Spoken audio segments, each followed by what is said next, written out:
नमस्कार दोस्तों, कैसे हैं आप सब लोग। आई होप सो आप सब लोग स्वस्थ होंगे और मस्त होंगे। तो चलिए आज हम लोग स्टार्ट करते हैं वेरी इंपॉर्टेंट टॉपिक जिसका नाम है वेपर कंप्रेशन रेफ्रिजरेशन सिस्टम, जिसको आप शॉर्ट में VCRS भी कहते हैं। तो इस वीडियो में मैं आप लोगों के सामने वेपर कंप्रेशन की कंस्ट्रक्शन क्या होती है, वर्किंग कैसे होती है, इसका प्रेशर एंथैल्पी डायग्राम, इसका टेम्परेचर एंट्रोपी डायग्राम कैसे बनता है, और how we calculate the COP of vapour compression refrigeration system हम लोग यहां पर निकालेंगे। तो वीडियो में एंड तक बने रहिएगा। ईच एंड एवरीथिंग मैं आप लोगों को बताऊंगा कि कौन कौन सी प्रोसेसेस हैं हमारे पास, और हमारे पास जो डायग्राम्स हम लोग बनाते हैं, टेम्परेचर एंट्रोपी डायग्राम और प्रेशर एंथैल्पी डायग्राम कैसे बनते हैं, कौन सी प्रोसेस किस तरीके से आती है, और उसमें क्या क्या दैट मीन्स वेरिएशंस हो सकते हैं, ईच एंड एवरीथिंग मैं आप लोगों से डिस्कस करूंगा। तो सबसे पहले वेपर कंप्रेशन रेफ्रिजरेशन सिस्टम की प्रोसेस स्टार्ट करने से पहले मेरे बच्चे, आप लोगों को यहां पर 2 to 3 पॉइंट्स आप लोगों को याद होने चाहिए। सबसे पहले तो बेटा हम लोगों को यह पता होना चाहिए कि सर जो हम लोग वेपर कंप्रेशन रेफ्रिजरेशन सिस्टम जो हम लोग पढ़ रहे हैं, या जो ये साइकिल हम लोग पढ़ रहे हैं, इसका सर एप्लीकेशन कहां पर है। इसका एप्लीकेशन अगर बोला सर देखा जाए तो हम लोग कहां पर हम लोग देखेंगे, तो हम लोग कहेंगे कि सर जो एप्लीकेशन हम लोग इसका कहां देखते हैं कि सर हमारे पास रेफ्रिजरेटर है, हमारा रेफ्रिजरेटर जो डोमेस्टिक रेफ्रिजरेटर आप लोग देखते हैं, आप लोग वाटर कूलर इसके अंदर देखते हैं जिसके अंदर आप कूल पानी दैट मीन्स पीते हैं, और बोला सर हमारा जो AC होता है, AC के अंदर भी हम लोग इसके एप्लीकेशन देखते हैं। तो वेपर कंप्रेशन रेफ्रिजरेशन सिस्टम जो है, these are used for the refrigeration purpose. अब यू नो दैट कि what is the refrigeration. Refrigeration क्या होता है, बोला sir it is the process which is used to maintain the low temperature below that of surrounding is known as the refrigeration। तो basically जो vapour compression refrigeration system है, ये जो equipments मैंने आप लोगों को बताए या जो मैंने एप्लीकेशन आप लोगों को बताई, ये किसके लिए हम लोग यूज करते हैं, लो टेम्परेचर मेंटेन हो सके as compare to surrounding, right. तो इसके हम लोगों ने एप्लीकेशन देखे। अब हम बात करते हैं कि सर जो ये मेरी वेपर कंप्रेशन रेफ्रिजरेशन सिस्टम है, ये कंस्ट्रक्शन इसकी क्या होती है, इसकी वर्किंग कैसे होती है, लेकिन उससे पहले हम लोग थोड़ा सा ध्यान देना चाहेंगे क्या, 2 पॉइंट पर आप मुझे बताइए। सबसे पहले आप बताइए, जब मेरा लिक्विड जब लिक्विड बेटा वेपर में कन्वर्ट करते हैं हम लोग, वेरी बेसिक, ये आप थर्मोडायनेमिक्स में पढ़ चुके हैं। जब लिक्विड वेपर में कन्वर्ट होता है तो उस प्रोसेस को आप लोग क्या बोलते हैं, फर्स्ट थिंग। सेकेंड थिंग हम लोग क्या कहेंगे कि सर जब वेपर लिक्विड में कन्वर्ट होता है, जब वेपर लिक्विड में कन्वर्ट होता है तो उस प्रोसेस को हम लोग क्या बोलते हैं। तो जैसे ही मैंने आप लोगों से बोला कि सर जब लिक्विड वेपर में कन्वर्ट होगा, यानी एक फ्लूइड जब दूसरे फ्लूइड में कन्वर्ट होता है तो इसको हम लोग क्या बोलते हैं, बोला sir there is a evaporation, right. हम इसको क्या बोलते हैं, बोला सर इवापोरेशन, या हम लोग इसको दूसरे में भी कह सकते हैं कि बोले सर वेपर में कन्वर्ट हो रहा है, that's why it is what, बोले sir it is the vaporisation. What मेरे बच्चे, बोले sir it is the vaporisation. आप सब लोगों को पता है, वेरी सिंपल, एक 9th-10th क्लास का बच्चा ये आप लोगों को बता सकता है, राइट। सेकंड, अगर मैं आप लोगों से पूछूं कि सर जब एक वेपर लिक्विड में कन्वर्ट होता है तो उस प्रोसेस को आप क्या बोलते हैं, बोले सर उस प्रोसेस को हम लोग बोलते हैं दैट मीन्स व्हाट, बोले सर कंडेंसेशन। उसको हम लोग बोलते हैं कंडेंसेशन। दैट मीन्स जब वेपर लिक्विड में कन्वर्ट हो रहा है तो दैट मीन्स हम लोग कहेंगे कि वो कंडेंस हो गया, तो उस प्रोसेस को क्या बोला जाता है कि बोले sir that means there is a condensation.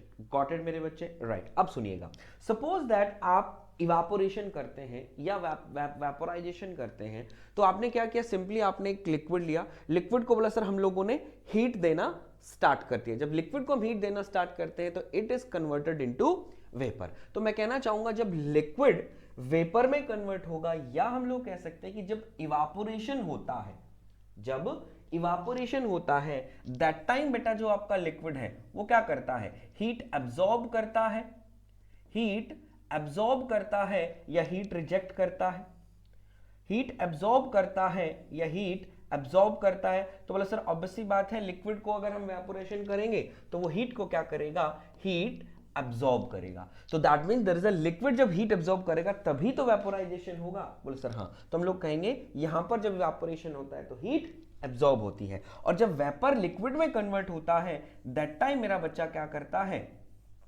That time आपका जो फ्लूइड है वो क्या करता है, हीट को रिजेक्ट करता है, तब हमारा क्या होता है, कंडेंसेशन होता है। होप सो आप लोगों को ये दोनों बातें कंप्लीट होंगी, क्योंकि यही दोनों प्रोसेसेस जो है वो बेसिकली बेटा हमको कहाँ है, वो हम लोगों को काम आने वाली है किसके अंदर, वेपर कंप्रेशन रेफ्रिजरेशन सिस्टम के अंदर। हाउ, मैं आपको दिखाता हूं। अब हम लोग चलते हैं बेसिकली बेटा क्या बोले sir, main components, the main components of the vapour compression refrigeration system. तो यहां पर अगर हम लोग देखते हैं कि तो कौन कौन से मेन कंपोनेंट होते हैं, वैसे तो बेटा और भी बहुत सारे कंपोनेंट होते हैं, लेकिन अगर हम बात करें मेन कंपोनेंट जो है वो हम लोग क्या कहेंगे। अगर आप सेमेस्टर एग्जाम के तरीके से लिख रहे हैं तो ये दैट मीन्स आप लोगों को लिखने की जरूरत नहीं है। हम लोग यहाँ पर सिंपली दैट मीन्स क्या लिखेंगे, यहाँ पर हम लिखेंगे कि बोले sir that means there is a main component, main component of VCRS। Main component basically आप लोगों के कौन कौन से होंगे, तो सबसे पहले मैं बेटा मेन कंपोनेंट आप लोगों को यहां पर लिख देता हूं। वो मेन कंपोनेंट मेरे होंगे बोले सर कंप्रेसर, फिर हम लोग कह देंगे बोले सर व्हाट, बोले कंडेंसर, फिर हम लोग कह देंगे बोले सर एक्सपेंशन वाल्व,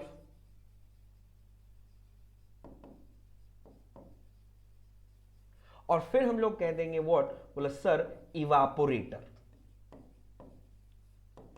इवापोरेटर। तो मेनली दैट मींस कितने कंपोनेंट हो गए सर, 1 2 3 एंड 4, ये 4 मेनली कंपोनेंट आप लोगों को यहां पर देखने को मिलते हैं, राइट। अब अगर हम लोगों को देखें कि sir how these components are arrange, ये किस सीक्वेंस में अरेंज होते हैं वो हम लोग देखते हैं। तो यहां पर आप लोगों को दिखेगा कि सर ये हम लोग कहेंगे दिस इज व्हाट, ये क्या होगा, बोले sir this is my compressor, ये मेरा क्या होगा, कंप्रेसर होगा। ये हम लोग कहेंगे दैट मींस व्हाट, बोले sir it is the condenser, इसको हम लोग कंडेंसर बोलते हैं। ये जो पार्ट है इसको हम लोग बोलते हैं व्हाट, बोले सर एक्सपेंशन वाल्व, ये हमारा क्या हो जाएगा, इसको हम लोग बोलते हैं एक्सपेंशन वाल्व या आइसेंथैल्पिक एक्सपेंशन, राइट। इसको कई बुक्स के अंदर अगर आप देखोगे तो इसको दैट मींस इस नाम से भी बोला गया है क्या, कि बोला सर आइसेंथैल्पिक एक्सपांशन। अब आइसेंथैल्पिक दैट मींस आप समझ रहे होंगे, आइसेंथैल्पिक का मतलब बोला सर एंथैल्पी कांस्टेंट, और ये जो एट लास्ट हम लोगों का हो जाएगा, ये हम लोगों का होगा क्या, बोला sir this is the evaporator, ये हमारा होगा इवापोरेटर, राइट। अब हम लोगों ने देख लिया कि सर ये एक साइकिल के फॉर्म में दैट मींस इस तरीके से अरेंज होते हैं। तो ये हम लोगों ने देखा कि बोला sir this is the construction. अब हम लोग चलते हैं बोला सर वर्किंग इसकी कैसे होती है। तो एक बार आप लोग देख सकते हैं कि सर दैट मींस मैं आपको सिंपली बताऊं कि रेफ्रिजरेटर जो है बोला सर सभी के घर में होता है। तो जिस बॉक्स के अंदर आप बर्फ जमाते हैं उसको बेसिकली हम लोग क्या बोलते हैं, दिस इज द इवापोरेटर। वो किसका बना होता है, एल्युमिनियम का होता है। उस एल्युमिनियम के अंदर अगर आप उस बॉक्स के अंदर आप लोगों ने देखा हो तो वहां पर क्या होती है, पतली पतली सी ट्यूब्स होती हैं, लाइक ऐसे जैसे मैं आप कभी उसमें हाथ लगा के देखना, जैसे आप अपनी उंगलियों पे हाथ लगा रहे हैं ऐसे आपके पास उभरी हुई कुछ ट्यूब्स दिखाई देती हैं। तो सर वो ट्यूब्स क्या काम आती हैं, बोले सर उन ट्यूब्स के अंदर क्या फ्लो करता है, रेफ्रिजरेंट फ्लो करता है। ऑब्वियसली बात है, रेफ्रिजरेंट क्या काम आता है, बोले sir refrigerant is a working fluid which is used to absorb the heat from the refrigerated space where we want to maintain the low temperature. जहां हम लो टेम्परेचर मेंटेन करना चाहते हैं वहां से रेफ्रिजरेंट क्या करेगा, हीट को एब्सॉर्ब करेगा और दैट मींस वहां से लेकर आएगा। तो हम लोग क्या कहेंगे कि रेफ्रिजरेंट इस साइकिल के अंदर रोटेट करता रहता है। तो रेफ्रिजरेंट कैसे रोटेट करता है और कैसे कैसे दैट मींस बात करता है वो हम लोग देखते हैं। तो हम लोग यहाँ पर बात करेंगे कि सर जो रेफ्रिजरेंट मेरा होता है उसका जो टेम्परेचर है बहुत ही लो होता है। जो भी हम हमारा डिजायरेबल एक रेफ्रिजरेंट का टेम्परेचर क्या होगा, लो टेम्परेचर होगा। तो मैं मान लेता हूं, सपोज हमने माना कि sir in the inlet of the evaporator at the, चलो हम लोग मान लेते हैं at the exit of the evaporator, जो भी आपने रेफ्रिजरेंट लिया वो किस फॉर्म में है, बोला सर वो वेपर फॉर्म में है। मैं क्या कह रहा हूं, it is in vapour form, V stands for vapour. इसको मैंने बोला कि sir it stands for one, right, okay. अब ये वेपर जो है वो किस में जाएगा, कंप्रेसर में जाएगा। Exit of the evaporator vapour निकला, अब बोला सर ये किस में एंटर किया, कंप्रेसर में। कंप्रेसर का काम क्या होता है, बोला sir compress is to increase the pressure and temperature of the refrigerant. तो वो क्या करेगा, उसका प्रेशर और टेम्परेचर बढ़ा देगा और दैट मींस वो क्या करेगा, उससे एग्जिट कर जाएगा। अब जो इसका टेम्परेचर जो जहां पर यहां पर है, अब भी ये किस फॉर्म में है, अब भी ये किस फॉर्म में है, बोला sir it is in vapour form. तो ये क्या है, बोला sir high temperature high pressure vapour है। अब जब high temperature high pressure vapour है तो इस रेफ्रिजरेंट का टेम्परेचर क्या होता है, बोले sir it is more than that of surrounding, surrounding से ज्यादा होता है। अब ये क्या करेगा, जब ये वेपर कंडेंसर में जाएगा, दैट मीन जो इक्विपमेंट है, जब ये vapour high temperature high pressure vapour condenser में जाएगा तो ये क्या करेगा, it will interact with surrounding. आपको पता है सराउंडिंग का जो टेम्परेचर है, हम लोग ये मान लेते हैं कि बोले sir this is surrounding temperature. तो ये जो सराउंडिंग का टेम्परेचर है आपके वेपर के टेम्परेचर से कम है, सराउंडिंग का टेम्परेचर जो है वेपर के टेम्परेचर से कम है। तो ऑब्वियसली बात है there is a temperature difference. जब भी टेम्परेचर डिफरेंस होगा तो हम लोग क्या कहेंगे, बोले sir there is a heat transfer. यहां पर क्या होगा कि जैसे ही मेरा बच्चा यहां पर आपको टेम्परेचर डिफरेंस मिला तो आपका जो रेफ्रिजरेंट वेपर रेफ्रिजरेंट है वो क्या करेगा, हीट रिजेक्शन करेगा। जो ये हीट रिजेक्शन है वो किस पर होगी, बोले सर एट कांस्टेंट प्रेशर होगी। तो that means there is a heat rejection at constant pressure. जब आप देख रहे हैं कि सर जब हीट रिजेक्ट कर रहा है वेपर, जब हीट रिजेक्ट कर रहा है वेपर, तो दैट मींस मैं कहना चाहूंगा आपका वेपर क्या करेगा, आपका वेपर जब हीट रिजेक्ट करेगा तो दैट मींस किस में कन्वर्ट होगा, बोला सर लिक्विड में। और इसी प्रोसेस को हम लोग क्या बोलते हैं, कंडेंसेशन। दैट्स व्हाई आप लोग यहां पर समझ गए होंगे कि यहां हम लोग कंडेंसर क्यों लिखते हैं, क्योंकि यहां पर आपका वेपर क्या करेगा, हीट को रिजेक्ट करेगा। हीट को रिजेक्ट करने के बाद वो किस में कन्वर्ट हो जाएगा, बोला सर वो लिक्विड में कन्वर्ट हो जाएगा। तो कंडेंसर में क्या हुआ, बोला sir constant pressure heat rejection हुआ रेफ्रिजरेंट का। अब रेफ्रिजरेंट क्या करेगा, लिक्विड फॉर्म में हो गया है। अब लिक्विड फॉर्म में होने के बाद दैट मीन सपोज दैट हम मान लेते हैं कि ये एग्जिट 3 पे एग्जिट करता है। अब 3 पे एग्जिट करने के बाद अभी किसके अंदर जाएगा, एक्सपेंशन वाल्व के अंदर जाएगा। एक्सपेंशन वाल्व में क्या होगा, एक्सपेंशन वाल्व का काम क्या होता है कि सर ये इसका प्रेशर और टेम्परेचर दोनों डिक्रीज करेगा, इसका प्रेशर और टेम्परेचर दोनों डिक्रीज करेगा। जब इसका प्रेशर और टेम्परेचर डिक्रीज कर देगा तो ये कितना आ जाएगा 4 पे। और ये जो प्रोसेस होगी वो कैसी होगी, आइसेंथैल्पिक। आइसेंथैल्पिक का मतलब during this drop in pressure that means क्या होगी, बोले सर एंथैल्पी हमारी कांस्टेंट रहेगी, राइट, हमारी एंथैल्पी कांस्टेंट रहेगी। दैट्स व्हाई हम लोग बोलेंगे कि sir it is what, isenthalpic process. अब आप लोगों को पता है कि सर 4 किस फॉर्म में है, लिक्विड फॉर्म में है। अब 4 क्या करेगा, 4 बोला sir it is in liquid form, 4 is in liquid form और उसका टेम्परेचर क्या है, बहुत ही कम टेम्परेचर है। जब बहुत ही कम टेम्परेचर है तो ये कहां पर आएगा, इवापोरेटर के अंदर आएगा।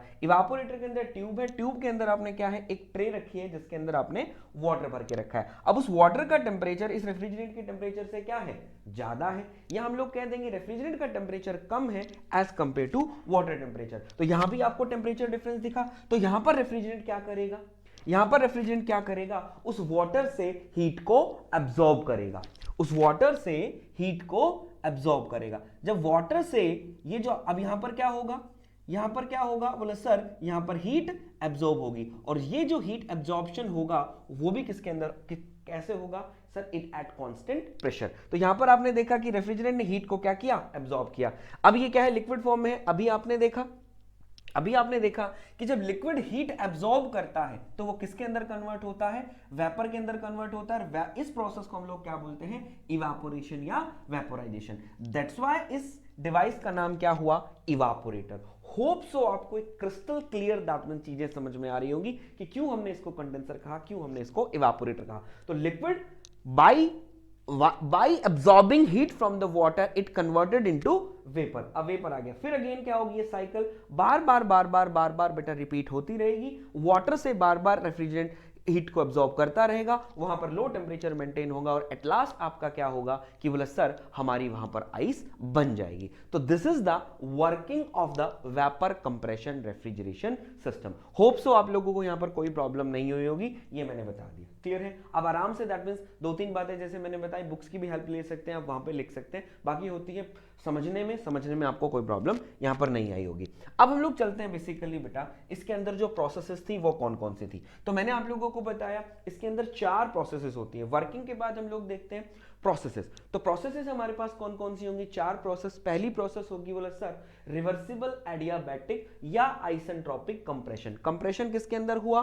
कंप्रेसर के अंदर. उसके बाद हम लोग कहते हैं सर 2 to 3 कौन सी प्रोसेस होती है? Sir constant pressure heat rejection. ये किसके अंदर होता है? कंडेंसर के अंदर होता है. 3 to 4 हम लोग क्या कह रहे हैं? आइसेंथैल्पिक एक्सपेंशन. ये किसके अंदर होगा? एक्सपेंशन वाल्व के अंदर. एंड 4 to 1 हम लोग कहेंगे is the constant pressure heat absorption. ये किसके अंदर होगा? इवापोरेटर में. तो vapour compression having the 4 processes are like this. आप इस तरीके से लिख के आइए, कोई आपका दैट मींस नंबर एक भी नहीं काटेगा. उसके बाद हम लोग चलते हैं कि सर इसके जो पीवी और टीएस डायग्राम, जो that means temperature entropy and pressure enthalpy diagram जो है वो कैसे बनते हैं. तो मैंने आप लोगों को बताया कि अब हमारे पास हम लोगों को प्रोसेसेस पता चल गई हैं. अब उन प्रोसेसेस की हेल्प से हम लोग क्या करते हैं, easily we can draw the pressure enthalpy और टेम्परेचर एंट्रोपी डायग्राम. तो हम लोग यहां पर सिंपली चलते हैं, जैसे मैंने आप लोगों को पीछे बैक में दिखाया कि सर 1 to 2 क्या हो रहा है? कंप्रेशन. तो ये कैसा है? Isentropic compression. तो हम यहां पर देख सकते हैं कि sir that means there is a compression. तो आप देख सकते हैं टेम्परेचर इंक्रीज हो रहा है, टेम्परेचर एंट्रोपी. तो हम लोग क्या बोलेंगे? क्या बोले sir this is 1 and this is what? बोले सर दिस इज 2. तो ये क्या हो गया? This is isentropic compression. Isentropic इसने इसको क्यों बोला? क्योंकि सर अगर आप इसको नीचे प्लॉट करते हैं, एंट्रोपी एक्सिस है, तो आप देख सकते हैं S1 is equals to what? S2. That means there is a no loss और the no gain of entropy. That's why this is isentropic. 2 to 3 हम लोग क्या देख रहे हैं? बोले sir it is the constant pressure, it is the constant pressure heat rejection आता है. तो यहां पर हम लोग क्या कह देंगे? अगर आप थर्मोडायनेमिक्स में आप लोगों ने देखा होगा तो इस तरीके की जो प्रोसेस बनती है वो कैसी होती है? बोले सर ये कांस्टेंट प्रेशर होती है और at every point on this curve that means pressure is constant. तो ये हमारे पास क्या हो गया? It is constant pressure heat rejection. फिर हम लोग आते हैं बोला सर 3 to 4. फिर हम लोग आते हैं 3 to 4 और आप ये भी देखते जाइए. पहले हमने 1 पे वेपर लिया, this is the dry saturated vapour. फिर हमारे पास क्या बना? 2, it is the super heated vapour. जैसे ही कंडेंसर से बाहर निकले मैंने आपको क्या बोला? ये लिक्विड बन जाता है. तो यहां पर क्या होगा? बोला सर लिक्विड. लिक्विड के बाद हम लोग क्या कर रहे हैं? आइसेंथैल्पिक एक्सपेंशन कर रहे हैं. तो हम लोग क्या कहां से कहां आए? बोला सर 3 to 4 पे है. तो 3 to 4 जब आप आए तो आपने देखा क्या हो रहा है? बोला सर टेम्परेचर क्या हुआ? ड्रॉप हुआ और एंट्रोपी आपकी क्या कर गई? बढ़ गई. जब एंट्रोपी बेटा मेरी बढ़ गई, अब कई लोग कहेंगे सर आपने ये लाइन स्ट्रेट क्यों नहीं बनाई? आपने ये लाइन स्ट्रेट क्यों नहीं बनाई? आपने दैट मींस ये लाइन सीधी क्यों, दैट मींस ये तिरछी क्यों बनाई है? आप ये सीधी लाइन भी तो बना सकते थे, आप ये लाइन सीधी भी तो बना सकते थे. तो मैंने बोला बेटा मैं सीधी लाइन नहीं बना सकता हूं. क्यों? क्योंकि आप लोगों को पता है कि अगर मैं ऐसा करता हूं तो ये मेरे पास हो जाएगा S3 is equals to what? S4 dash. अगर ऐसा बन जाता है तो इसके अकॉर्डिंग भी हमारी एंट्रोपी क्या हो जाएगी? कांस्टेंट. बट आइसेंथैल्पिक एक्सपेंशन आप लोगों ने देखा होगा. आइसेंथैल्पिक एक्सपेंशन जो होता है वो कैसा होता है? वो प्रोसेस इररिवर्सिबल प्रोसेस होती है. कैसी प्रोसेस होती है भैया? बोले सर वो इररिवर्सिबल प्रोसेस होती है. और in thermodynamics irreversible process is represented by dotted line. अगर थर्मोडायनेमिक्स में आप लोगों ने पढ़ा हो तो ये इसलिए मेरी ऐसी लाइन आ जाएगी. अब हम लोग बात करते हैं 4 to 1. अगर हम लोग बात करें 4 to 1 तो 4 to 1 में हम लोग देख सकते हैं दैट मींस अगेन हमारे पास क्या हो रहा है? बोले sir that means there is a constant pressure heat absorption. तो 4 to 1 आपका क्या हो जाएगा? हीट एब्जॉर्प्शन हो जाएगा. तो यहां से हम लोगों को दिखा कि सर हम लोगों ने दैट मींस एक टीएस डायग्राम बना लिया. सेम अगर आप इसका पीवी डायग्राम बनाते हैं तो अगेन आपका pH diagram, pressure enthalpy diagram बनेगा 1 से लेके 2. क्योंकि आप लोगों को पता है कि क्या दैट मींस क्या होता है? क्या होगा? कंप्रेसर के अंदर प्रेशर बढ़ेगा और एंथैल्पी बढ़ेगी. ये आपका कंप्रेसर हो गया. मैं इसको लिख देता हूं सो दैट आप लोगों को कंफ्यूजन ना हो. ये हम लोग कह देंगे बोले सर ये मेरा कंप्रेसर. 2 to 3 आपका क्या है? कांस्टेंट प्रेशर है. तो कांस्टेंट प्रेशर में हम लोग क्या कह देंगे? बोले सर हीट रिजेक्शन, ये कंडेंसर है। 3 to 4 आप देख रहे हैं, दैट मीन्स आइसेंथैल्पिक हमारा हो गया। ये हमारा क्या हो जाएगा बोला sir, that means what, it is the isenthalpic expansion. 4 to 1 हम लोग क्या कह देंगे बोला sir, it is the constant pressure heat absorption, जो किसके अंदर होता है, इवापोरेटर के अंदर होता है, राइट। तो होप सो आप लोगों को temperature entropy and pressure enthalpy diagram clear हो गया होगा। अब हम लोग यहां से चलते हैं बोला सर इसकी सीओपी पर। तो बेसिकली बेटा अगर मैं इसकी सीओपी फाइंड आउट करता हूं, तो सीओपी अगर हम निकाले VCRS की, तो सीओपी बेसिकली हमारे पास क्या होती है बोला सर, सीओपी होगी दैट मीन्स व्हाट बोला सर, डिजायर्ड इफेक्ट अपॉन में व्हाट, डिजायर्ड इफेक्ट अपॉन में what, work input, desired effect upon में वर्क इनपुट। तो आप लोगों को पता है कि बेटा डिजायर्ड इफेक्ट रेफ्रिजरेशन जो वेपर कंप्रेशन है उसका डिजायर्ड इफेक्ट क्या है बोला सर, लो टेम्परेचर है।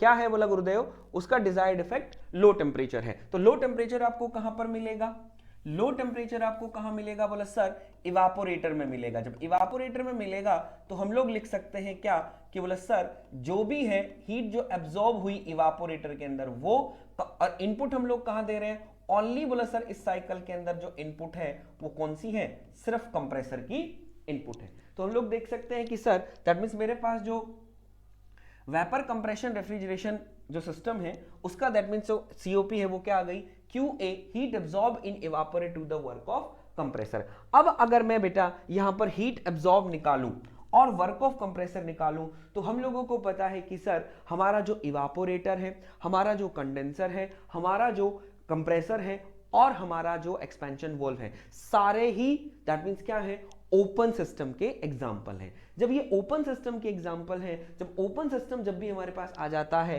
तो हम क्या करते हैं भाई, स्टडी फ्लो एनर्जी इक्वेशन की हेल्प लेते हैं। तो आप लोगों को पता है कि sir study flow energy equation की हम लोग हेल्प लेंगे। जब स्टडी फ्लो एनर्जी इक्वेशन की हेल्प लेंगे तो हम लोग वहां पर क्या करते हैं, इवापोरेटर का दैट मीन्स इवापोरेटर का मैग्नीट्यूड, कंप्रेसर का मैग्नीट्यूड दैट मीन्स किस टर्म में निकालेंगे, इन टर्म्स ऑफ एंथैल्पी निकालेंगे। तो हम लोग क्या करेंगे, अब हम लोग भी यहां पर हर दैट मीन्स जो जरूरत है उसको हम लोग इन टर्म्स ऑफ एंथैल्पी निकाल लेंगे। तो अगर बेटा मैं QA निकालूं दैट मीन्स किसके अंदर, इवापोरेटर के अंदर, इन टर्म्स ऑफ एंथैल्पी, इतना समय नहीं होगा मेरे पास, इतना समय नहीं है, लॉन्ग वीडियो बन जाएगा कि मैं आप लोगों को स्टडी फ्लो एनर्जी इक्वेशन करके बताऊं।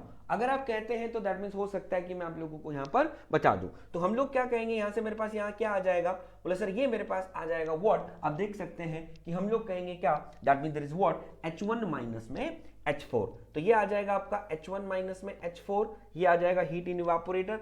अगर मैं वर्क ऑफ कंप्रेसर निकालता हूं, वर्क ऑफ कंप्रेसर निकालता हूं इन terms of with the help of steady flow energy equation, तो हम लोग कह देंगे it is H2 minus H1 हम लोग बोलेंगे। तो ये मेरे पास आ गया, दो हमें जरूरत है, तो अगर यहां पर हम वैल्यू पुट करते हैं तो मेरे पास क्या हो जाएगा, H1 minus H4 divided by what, H2 minus H1। तो ये मेरे पास क्या हो गई, it is the COP of VCRS।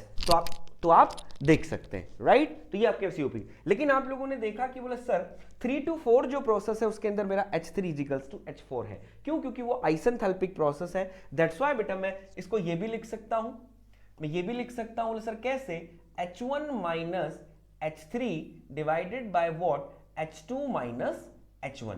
ये आपके पास क्या हो गई बोले सर, बिल्कुल हम लोग COP जो है VCRS की इस तरीके से भी लिख सकते हैं। तो हम लोगों ने यहां देखा कि सर H4 ले लो चाहे H3 ले लो, दोनों बराबर है, आइसेंथैल्पिक एक्सपेंशन है। एक चीज और मैं यहां पर आप लोगों को लिखना चाहूंगा कि अगर मुझे निकालना हो हीट, जो हम कंडेंसर में हीट जो रिजेक्ट कर रहे हैं वो हमारे पास क्या आएगी, तो वो भी आप लोग यहां से निकाल सकते हैं, कोई प्रॉब्लम की बात नहीं है। तो वो भी in terms of enthalpy with the help of steady flow energy equation. तो हम लिख देंगे क्या बोले sir, it is H2 is equals to H3। तो ये क्या है, this is the vapour compressor COP आपकी यहां पर, सॉरी VARS नहीं है ये, सॉरी मेरे बेटा, सॉरी, ये दैट मीन्स आपका क्या हो जाएगा, VCRS, क्योंकि दोनों चीजें दैट मीन्स मिक्स ही होती है, मिक्स ही चीजें होती हैं जब हम लोगों को लगता है कि दैट मीन्स ये वही है, ठीक है। तो VCRS, तो COP ऑफ VCRS आप लोगों को यहां पर दिखाई दी, ये हमारे पास क्या है, it is the COP of VCRS। बस आपको यहां पर इतना ध्यान रखना है कि सर H1 H2 H3 क्या है, तो आप लोग देख सकते हैं कि 1 हम लोगों ने क्या बोला है, it is the entry of the compressor, 2 जो है it is the exit of the compressor. ऐसे ही 2 इस कंडेंसर का इनलेट हो जाएगा और 3 एग्जिट हो जाएगा कंडेंसर का, राइट। तो ये चीजें याद रखेंगे तो आप आराम से इसकी COP को निकाल सकते हैं। तो होप सो आप लोगों को वीडियो अच्छा लगा होगा। तो आज के लिए मैं इतना ही रखता हूं, मिलता हूं आप लोगों से नेक्स्ट वीडियो में, तब तक के लिए राम राम, नमस्कार।